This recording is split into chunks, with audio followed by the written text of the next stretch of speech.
Imaginez la scène suivante, vous planifiez votre vie pour deux, les rêves de l'indépendance du couple nouvellement formé, mais soudain, vous êtes en otage d'un vrai coup émotionnel déguisé en amour maternel.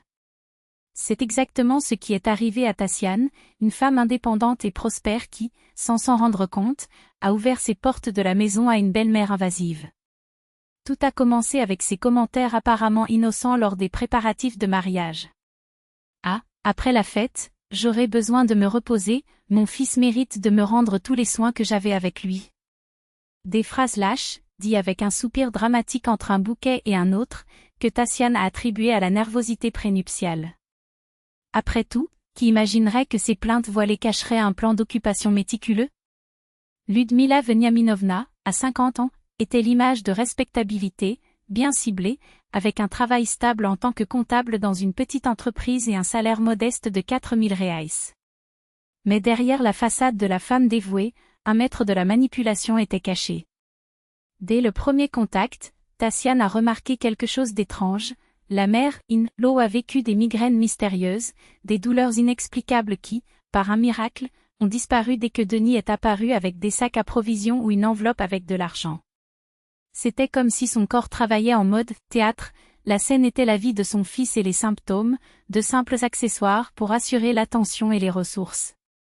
Denis, un homme de 30 ans avec un cœur aussi grand que son incapacité à dire non, avait été élevé par sa mère seule depuis l'âge de 3 ans, après l'abandon de son père. Ludmila savait comment planter une graine toxique en lui, la culpabilité. J'ai tout abandonné pour vous, votre père nous a quittés, mais je n'ai jamais abandonné, ont répété des phrases comme des mantras qui ont transformé l'enfant en otage émotionnel. Le résultat?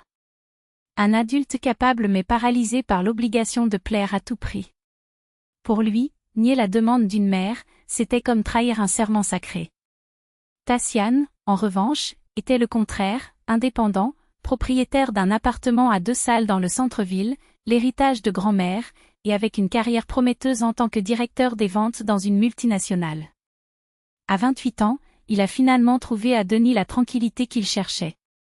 Oui, son lien excessif avec sa mère la dérangeait, mais elle pensait qu'au fil du temps, les limites seraient établies. Quelle erreur! Le mariage, simple et intime, a déjà donné les premiers signes que quelque chose n'allait pas. Ludmila a passé toute la cérémonie comme si elle était dans un sillage, des comprimés avalés de théâtralité, de soupirs profonds, de plaintes de fatigue extrême. « J'ai besoin de partir, je suis épuisée », a-t-il dit, puis s'accrochant au bras de son fils avec des larmes aux yeux, mais comment laisser mon fils unique le jour le plus important de sa vie? C'était une pure mise en scène, un essai pour le coup final. Et le coup est venu. Après la lune de miel à Turquie, le couple est rentré chez lui et a trouvé Ludmila installée dans le salon, entourée de sacs et de boîtes. Sans avertissement, sans consultation, la mère, In-Law, avait licencié, a loué son appartement pour un ridicule et décrété « mon temps pour vous reposer. Vous allez prendre soin de moi maintenant. » Denis, stupéfait, ne savait pas comment réagir. Tassiane, à son tour, sentit le sang glacial. Ce n'était pas une visite, c'était une invasion. Les arguments de Ludmila étaient imbattables, du moins pour ceux qui n'ont pas vu le piège. J'ai travaillé 50 ans, ma santé ne peut plus le prendre, j'ai besoin de l'affection de la famille. Tassiane a essayé de résister. Denis, nous sommes des jeunes mariés, nous avons besoin de notre espace.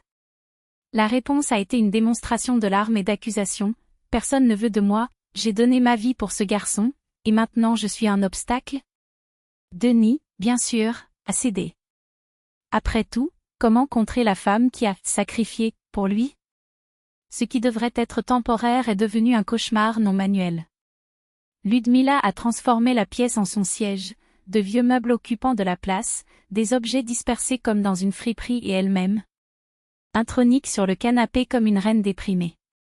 Ses jours ont commencé à midi lorsqu'elle s'est réveillée en demandant du café au lit. Puis vint le maximum de feuilletons, entrecoupés des ordres. Tassiane, m'apporte un verre d'eau, allez à la pharmacie pour obtenir mon médicament, aujourd'hui je veux dîner quelque chose de spécial. Toute tentative de division des tâches a été interrompue par des excuses médicales, mon dos ne peut pas faire de balayage, ma pression augmente si je lave la vaisselle. Mais critiquer? Ah, elle a fait avec l'énergie olympique. Le déjeuner était salé, le chemisier de Tatiane était vulgaire, le stockage de la maison laissait à désirer. Denis, épuisé au travail, est rentré à la maison et a été bombardé de rapports quotidiens sur les défauts de sa femme. Elle fait du bruit trop tôt, n'achète pas les choses que j'aime, il n'y a pas de respect pour moi. En un mois, Tatiane est devenue une femme de chambre non rémunérée dans sa propre maison. Il a cuisiné, nettoyé, lavé, shopping et la nuit, il a encore entendu des sermons au sujet de son incompétence. Quand j'ai essayé de parler à Denis, il avance. Donnez-moi un certain temps, amour, je vais lui parler. Mais les conversations ne se sont jamais produites, ou se sont terminées par Ludmila en pleurant et en menaçant disparaître de leur vie pour ne pas déranger. Jusqu'à ce qu'il arrive à la goutte d'eau. Après une journée infernale au travail, une négociation millionnaire perdue, une réprimande du boss et une pluie froide sur le chemin du retour, Tatiane est rentrée à la maison et a trouvé la scène habituelle. Ludmila s'est étendue sur le canapé, des miettes de biscuits sur le sol, la télévision tout volume. Salut, la mère Infro a attaqué, ce pain que vous avez acheté est dur, oubliez ma vitamine dans la pharmacie, cette tasse est mal lavée. Tatiane, en silence, est allée à la cuisine pour préparer le dîner. Ludmila l'a suivie, poursuivant son monologue sur le manque de considération des jeunes. C'est alors que, tandis que la mère dans l'halo a essayé de la enseigner à couper l'oignon, quelque chose à l'intérieur de Tatiane a cassé. Avec un calme effrayant, elle s'est retournée et a dit « Assez. Je ne peux plus le supporter. » Ludmila sourit, triomphalement, comme qui a finalement révélé ses lettres. « J'ai élevé son mari, maintenant c'est à votre tour de prendre soin de moi. » Pensiez-vous que vous alliez l'épouser? Qu'a fait Tatiane ensuite? Eh bien, disons que Ludmila est toujours sous le choc, et ce n'est pas un hasard si cette affaire est devenue une histoire. Parce que lorsqu'une femme décide de récupérer sa maison, sa dignité et sa paix, jusqu'à ce que la meilleure manipulation conçue s'effondre. Et croyez-moi, les représailles étaient à la hauteur des abus. Ludmila était déterminée à y vivre jusqu'à ses derniers jours, alors s'habitua. Tatiane a mis le couteau, a essuyé ses mains sur le tissu de l'assiette et a hoché la tête avec un sourire presque imperceptible. Dans son esprit, un plan s'est formé, audacieux, risqué mais nécessaire.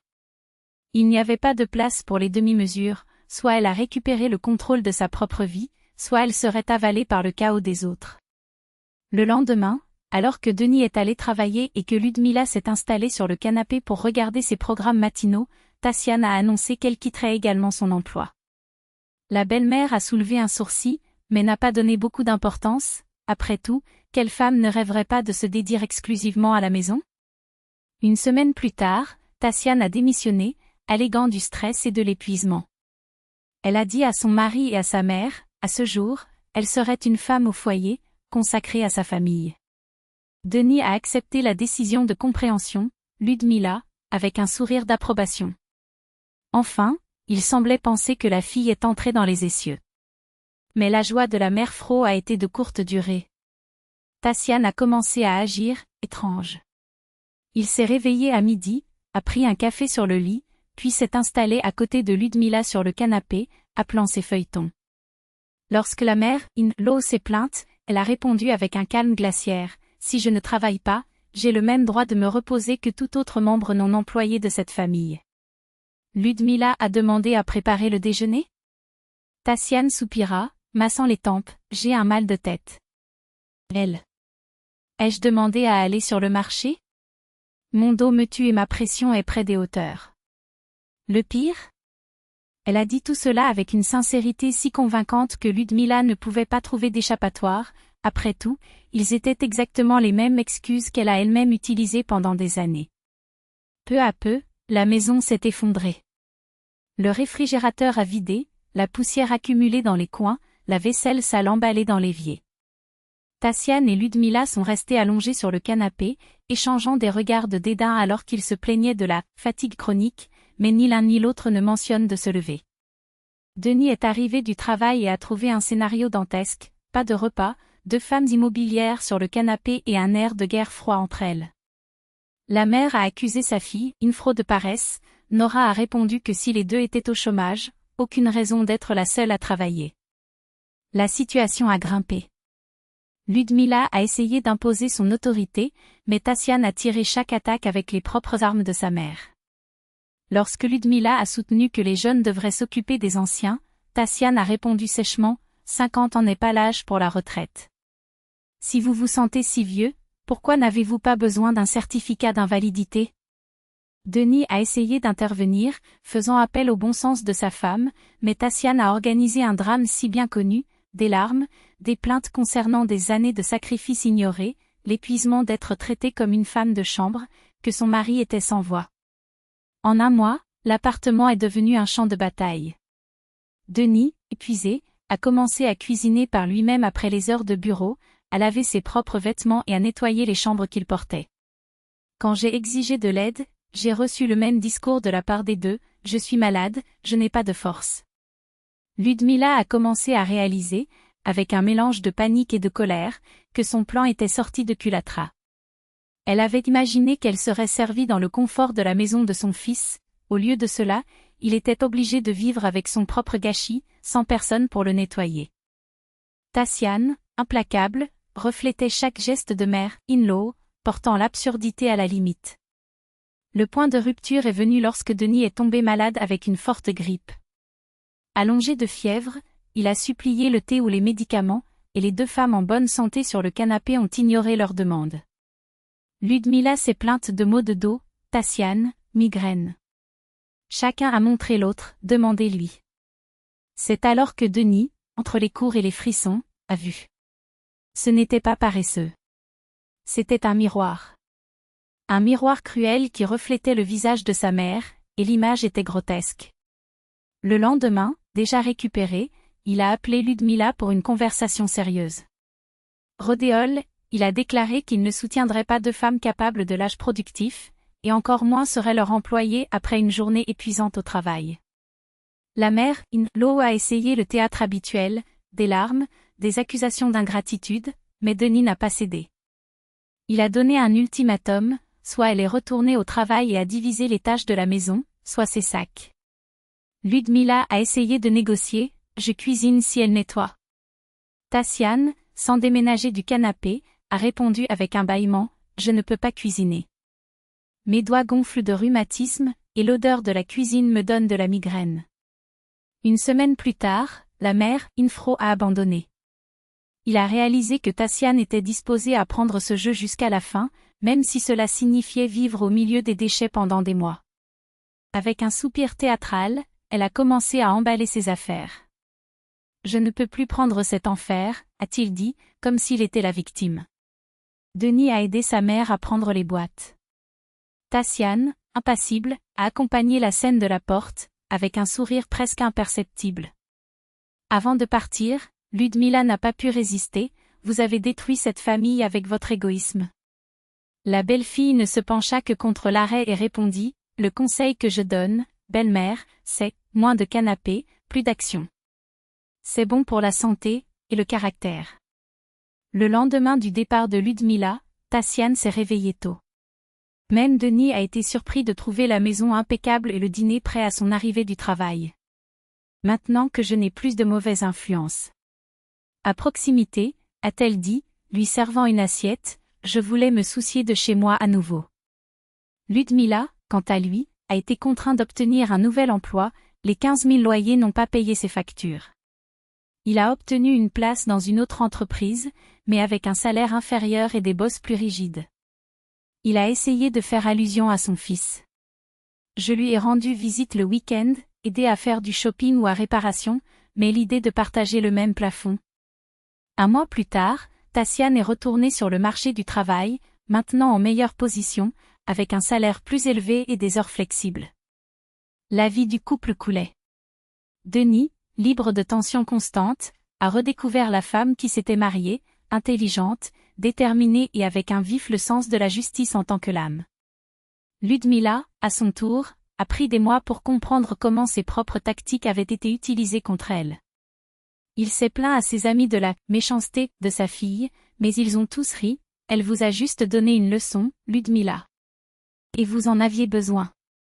Un an plus tard, la mère Infro jusqu'à ce qu'elle se calmait. Il a même démontré un ou deux gestes de, pas exactement d'affection, mais de respect. Après tout, qui mieux qu'elle reconnaît un stratège en hauteur? Le respect de Tatiana, cependant, n'était pas une simple concession, il était tardif de reconnaître que cette femme ne s'inclissait pas pour les pressions ou ne se laissait pas être dominée par les jeux de puissance. Ludmila a finalement compris qu'elle ne faisait pas face à un mouton docile, mais à un loup qui connaissait chaque tour du troupeau. À partir de ce moment, leurs interactions ont commencé à être guidées par un équilibre fragile mais solide, des limites claires et un respect mutuel, sinon sincère, au moins c'était pragmatique. Denny, à son tour, a extrait de ces mois turbulents une leçon qui changerait sa relation avec sa mère pour toujours. Il a appris que la prestation de soins n'est pas synonyme de remise au caprice, et encore moins un parasitisme déguisé en affection. Il a commencé à distinguer, avec une précision chirurgicale, les véritables besoins de Ludmile de ses tentatives pathétiques de manipulation émotionnelle. La mère a continué à travailler, à vivre seule, et bien qu'elle ait encore répété de temps en temps un soupir dramatique ou un geste de faiblesse, ces chiffres ne collent plus. Denny l'a aidé dans les sujets vraiment importants, un rendez-vous médical, une réparation de maison, mais a refusé de se transformer en mère d'une femme qui était parfaitement capable d'attacher ses propres chaussures. Tatiana, en attendant, est devenue une légende de la famille. La femme qui, sans cri, sans porte-frappe, sans scène nouvelle, avait mis en place une déception. Sa méthode, reflétant un comportement inacceptable en tant que miroir implacable, était aussi simple que géniale. 3 ans se sont écoulés depuis cet été, Ludmila a découvert, sur la peau, le goût amer de vivre avec un égoïste paresseux. Et à ce jour, quand j'ai vu un peu connu sur le canapé, les yeux victimes de la télévision, elle sentit un froid. Parce qu'il avait vécu de première main l'enfer qui divise le plafond avec quelqu'un qui confond l'amour avec la servitude. Et pour la première fois de sa vie, il a tenu à ne pas répéter ses propres erreurs.